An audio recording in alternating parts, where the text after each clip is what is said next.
For most people, a class ring is more than just jewelry. It's a piece of their history. One San Antonio man has made it his mission to return those memories to their rightful owners while hoping to one day be reunited with his. KENS 5's Bella Papaduke has the story. It all started in 1997. When a Kennedy High School graduate lost his class ring during a home burglary. The very next day, he began searching for it. And along the way, he found countless other lost class rings and made it his mission to reunite them with their rightful owners.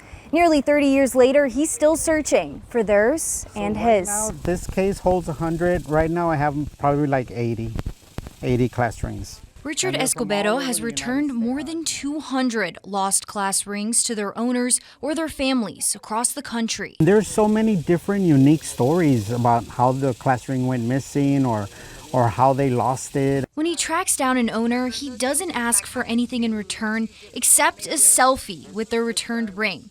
Then he shares it with his online group, Class Rings Bought to Reunite, where thousands follow the search for lost memories. What I do with that picture is I share it to the group, and believe it or not, it really gives everybody hope that maybe one day they'll be as lucky as them to get their ring back. And me, I'm hoping one day they say, "Richard, we found your ring."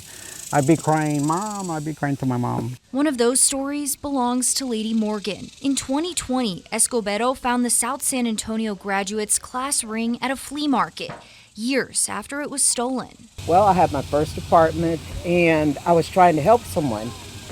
And like I said, they hit my jewelry box. I didn't have much.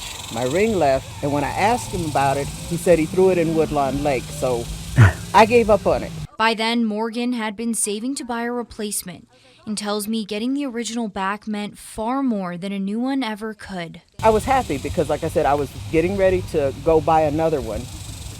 And it wouldn't have been the same, so it turned out well. The two have stayed in touch ever since. It makes me happy just to return a class ring. And even the ones that are in San Antonio that I find and return, those are a little bit more special ones because I can meet the person and they can meet me and I can hand deliver them their class ring. Escobedo says not every search has a happy ending. Sometimes he just can't find someone or people don't want their rings back. But that hasn't stopped him from continuing his mission, one return at a time, while holding on to the hope that someone will one day find his. In San Antonio, Richard is currently working on reuniting 4 class rings back to their rightful owners. 2 from Kennedy High School, 1 from South San Antonio High School, and 1 from Holy Cross. If you're missing your class ring, we'll have the details on how you can get in contact with Richard over on our website, KENS5.com. Bella Papaduke, KENS 5.